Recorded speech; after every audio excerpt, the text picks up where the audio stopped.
Halo, selamat pagi pemirsa, apa kabar Anda di hari ini? Senang sekali kami dapat kembali menjumpai Anda dalam Berita Papua pagi ini. Bersama saya Cynthia Delima, sejumlah informasi penting dan menarik telah berhasil dihimpun tim redaksi dan akan kami hadirkan untuk Anda. Berikut 3 di antaranya.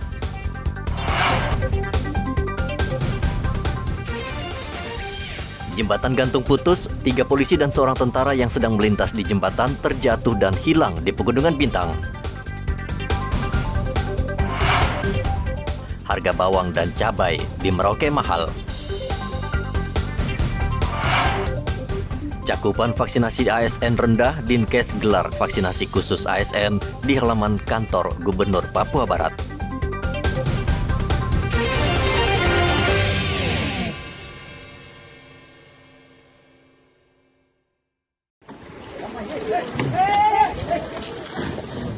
Tiga polisi dan 1 tentara terseret arus kencang Sungai Digul di Kabupaten Pegunungan Bintang, Provinsi Papua Pegunungan.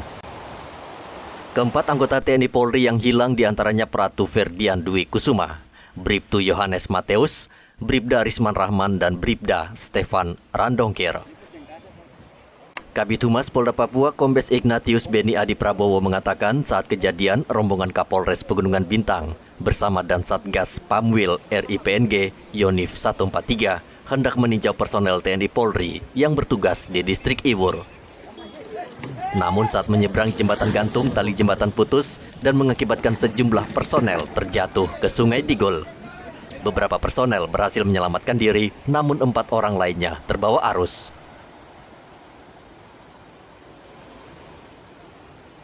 Kondisi tali jembatan Sungai Digul sudah tidak layak dan rombongan yang melintas jembatan juga melebihi kemampuan daya tahan jembatan. Hingga berita ini disusun, tim gabungan masih melakukan pencarian di lokasi. Arthur melaporkan dari Pegunungan Bintang, Papua Pegunungan.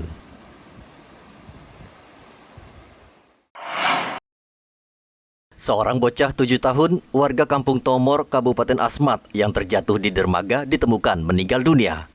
Saat itu korban diduga hendak menaiki kapal yang sedang berlabuh, namun tergelincir dan terjatuh.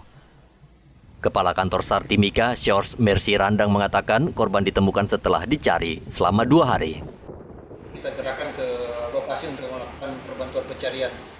Kita tahu lokasi itu cukup jauh, ya, sehingga analisa dan koordinasi dengan instansi atau TNI Polri serta masyarakat yang melihat secara langsung itu harus kita pastikan, karena ini perjalanan ini jangan sampai informasinya belum jelas kita sudah tindak lanjuti, sehingga ada waktu durasi beberapa jam yang harus kita tunggu untuk memastikan. Dan hasilnya dapat informasi dari beberapa pihak, termasuk dari Koramil atau posko-posko taktis yang ada di daerah desa Tomor itu, mendapatkan hasil bahwa korban betul hilang.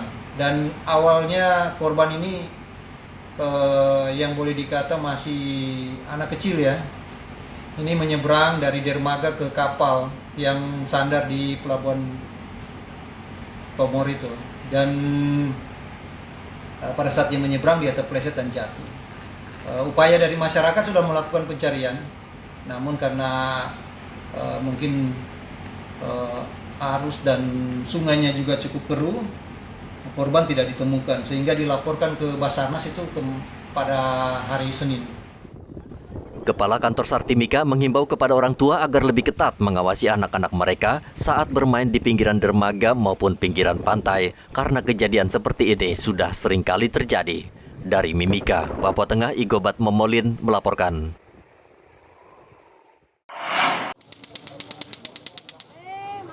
Dalam 2 hari terakhir, harga bawang merah dan cabai di Merauke naik. Dari hasil pemantauan di Pasar Wamanggu Merauke, harga bawang merah sudah mencapai Rp65.000 per kilogram, naik dari Rp45.000. Begitu juga dengan cabai berukuran kecil. Sehari sebelumnya harganya hanya Rp45.000 per kilogram, kini naik menjadi Rp65.000 per kilogram. Sementara harga cabai besar juga mengalami kenaikan, namun tidak terlalu tinggi, berada di kisaran Rp60.000 per kilogram atau naik Rp10.000 dari Rp50.000 per kilogram. Bawang merah sekarang dijual berapa per 1 kilo? Dari 45 ke 70. Sekarang 70 ya? Iya. Itu kenaikan cuma 2 hari ya? Iya, Kalau untuk lombok apa? Bawang putihnya berapa sekarang? dari 30 ke 35 35 juga naik sekarang ya? naik. Oh, kecilnya berapa sekarang Pak Faisal? 45 ke 60 60 ya. Kalau untuk lombok besarnya? sama 45. Sama juga ya kenaikan ya? Iya, naik. Bisa sampai naik seperti itu Pak Faisal? Harusnya sih karena musim hujan, Musim hujan ya? Tanaman cukup banyak yang gagal ya? gagal panen. Ini otomatis ya harus naik. Kenaikan sejumlah kebutuhan bahan pangan di Pasar Rawamanggu Merauke disebabkan musim hujan yang menyebabkan banyak tanaman cabai dan bawang rusak terendam air sehingga tidak bisa dipanen. Selain bawang dan cabai, harga minyak goreng juga mengalami kenaikan. Bahkan menurut pedagang sejak 2 hari terakhir, minyak goreng di Merauke sulit didapat sehingga mereka tidak menjual ke konsumen. Kalaupun ada, harga minyak goreng mencapai Rp14.000 per liter. Minyak kita ini sudah berapa lama kosong ini? Kalau yang 5 liter sudah 2 hari saya 2 tidak hari. jual. Iya. Kalau sudah 2 hari tidak jual ya, berarti sudah ini ya. Nah, tapi sekarang masih ada juga, belum ada, sudah tidak sama sekali. Kosong. Kosong karena saya tanya-tanya orang tidak Sudah tidak ada ya. Iya. Semua kemasan itu tidak ada ya. Kalau yang kemasan masa sedikit Sedikit ya. Iya. Oh, tapi harganya masih tetap 14.000 dijual. Masih Tetap ya. Tapi memang sekarang kosong ya. kosong. Jadi untuk minyak kita ini masih jualan juga masih ada. Masih ada, Tapi stok mulai kurang. sudah mulai kurang ya. Ya. Oh, tapi harganya Harganya akan naik. agak naik. Ya. Sekarang berapa per kilo? Kalau yang kemasan jerigen dikenakan 2,90 per karton, 75 per jerigen. Berarti kena berapa per liter itu? Sudah 14 lebih. 14 lebih ya. 15-an lah. Ya, 15-an. Tapi sulit juga dapatnya. Sudah mulai sulit. sudah ada. Oh, Kosong enggak, ada. kosong. Menipisnya stok minyak goreng tidak hanya di Pasar Rawamanggu, namun sejumlah toko dan kios juga tidak memajang produk minyak goreng. Muhammad Ridwan melaporkan dari Merauke, Papua Selatan.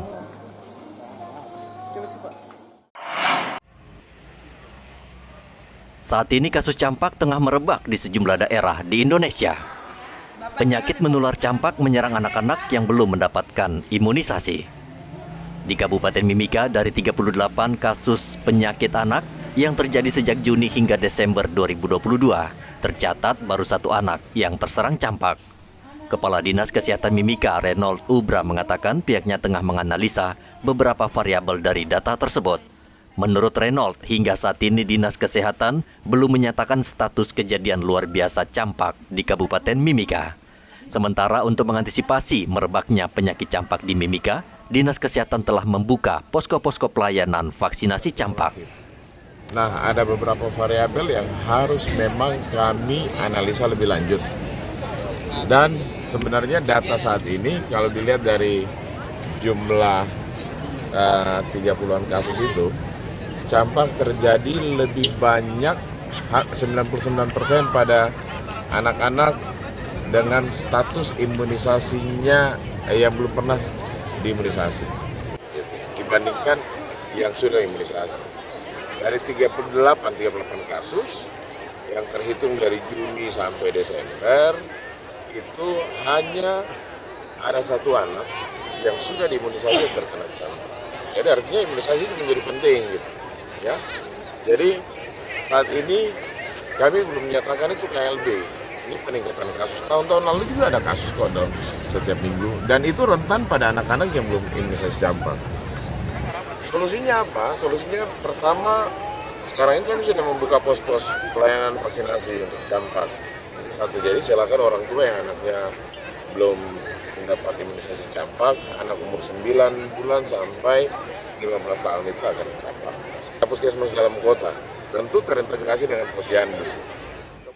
Dinas Kesehatan menghimbau orang tua agar segera membawa anak-anak mereka yang berusia 9 bulan hingga 15 tahun ke pos pelayanan vaksinasi campak di puskesmas agar mereka terlindungi. Kementerian Kesehatan telah menetapkan kejadian luar biasa atas penularan campak yang tinggi di Indonesia. Hingga Desember tahun lalu tercatat 31 provinsi sudah melapor kasus penularan campak. Dari Mimika, Papua Tengah, Igobat Momolin melaporkan. Aparatur sipil negara di lingkungan pemerintah Papua Barat antusias mengikuti vaksinasi yang dilakukan di pendopo kantor gubernur Senin kemarin. Vaksinasi memang kembali digelar lantaran keluar peringatan dari pemerintah pusat yang menyebutkan cakupan vaksinasi dosis 1, 2, dan booster masih rendah di Papua Barat. Gubernur Papua Barat memerintahkan Dinas Kesehatan segera melakukan vaksinasi. Evaluasi Kementerian Dalam Negeri hasil COVID-19 di Provinsi Papua Barat seperti yang dikatakan Papua di Papua Barat termasuk urutan 3 terendah. Oleh karena itu menindaklanjuti arahan gubernur tersebut, kami sebagai pelaksana Dinas Kesehatan dan dikoordinasikan oleh Kepala Satuan Tugas COVID-19, Kepala BPD untuk melaksanakan vaksinasi COVID-19 dimulai dari ASN Provinsi Papua Barat. Saya ulangi, dimulai dari ASN Provinsi Papua Barat dan hasilnya akan kami laporkan kembali kepada Bapak Gubernur karena beliau akan evaluasi kembali dalam apel berikut ya, bila mana masih ada ASN yang belum melaksanakan vaksinasi maka akan diumumkan ya, di tempat apel. Dan saya kira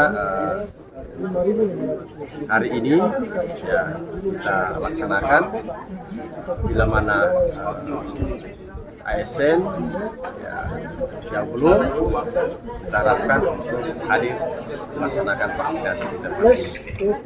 Saat ini ada 2 daerah yang masih rendah cakupan vaksinasinya, yakni Manokwari Selatan dan Pegunungan Arfak. Kedepan Pemprov Papua Barat akan menggenjot vaksinasi di kabupaten lain yang cakupan vaksinasinya masih rendah. Pemprov Papua Barat juga akan berusaha memaksimalkan vaksinasi hingga 70% sesuai target yang ditetapkan pemerintah. Edi Musahidin melaporkan dari Manokwari, Papua Barat. Saat ini stok darah di Palang Merah Indonesia PMI Merauke terbilang cukup sehingga warga yang membutuhkan darah tidak perlu khawatir kekurangan. Kegiatan donor darah serta minat warga yang tinggi untuk donor sangat membantu ketersediaan darah di PMI. Menurut Fitri, petugas PMI Merauke, berkurangnya stok darah salah satunya disebabkan permintaan yang sedang melonjak. Di PMI Merauke ketersediaannya? Alhamdulillah tercukupin. Walaupun ini kan awal-awal kan biasanya mengalami kendala stok darah, tapi alhamdulillah tercukupin. Cukup ya? Ya. Kalau untuk permintaan yang paling banyak darah apa yang ada? Paling banyak darah apa ya? Permintaan darah paling banyak apa? Sebentar ya. Iya. Darah sih. Semua golongan darah ya? Golongan darah kami perlukan. Gitu. Nah kalau untuk antusias masyarakat untuk donor darah sendiri cukup? Cukup antusiasnya bagus. Kami malah sering diundang. Jadi bukan kami yang mengundang, tapi banyak dari instansi. Oh gitu. Jadi udah jemput bola lagi ya? Iya. Senin kemarin ratusan warga, mulai dari TNI, Polri, ASN, hingga pelajar, melakukan aksi donor darah di Merauke. Kegiatan ini sebagai bentuk kepedulian terhadap sesama yang membutuhkan darah. Muhammad Ridwan melaporkan dari Merauke, Papua Selatan.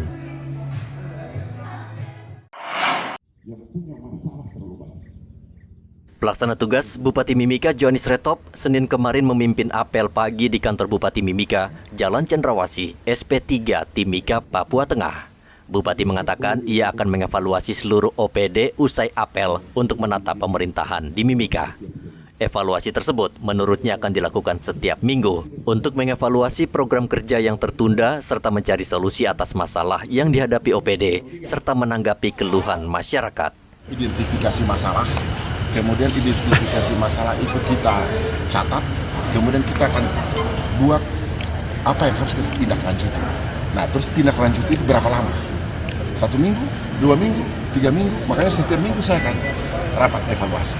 Itu identifikasi masalah-masalah yang begini banyak, ya, hampir di semua sektor. Sehingga rapatnya itu yang kita maksudkan seperti contoh yang tadi keluhan-keluhan masyarakat tadi, tadi itu keluhan-keluhan yang sebenarnya harus ditindaklanjuti oleh pemerintah. Tapi selama ini tidak pernah ditindaklanjuti. Karena itu penting dalam rangka Kamtipmas. Misalnya ini contoh, ya. Kemudian bicara terkait dengan ekonomi misalnya. Itu juga kita juga ada beberapa identifikasi masalah yang sudah ada, yang kemudian kita akan coba tanyakan pada OPD yang terkait, OPD terkait tindak lanjutnya seperti apa, berapa lama, dan harus selesai. Kurang lebih. Jadi ini sifatnya yang ketiga, aduan masyarakat. Aduan masyarakat yang datang ini harus tindak lanjut. Berapa lama kita harus tindak lanjut?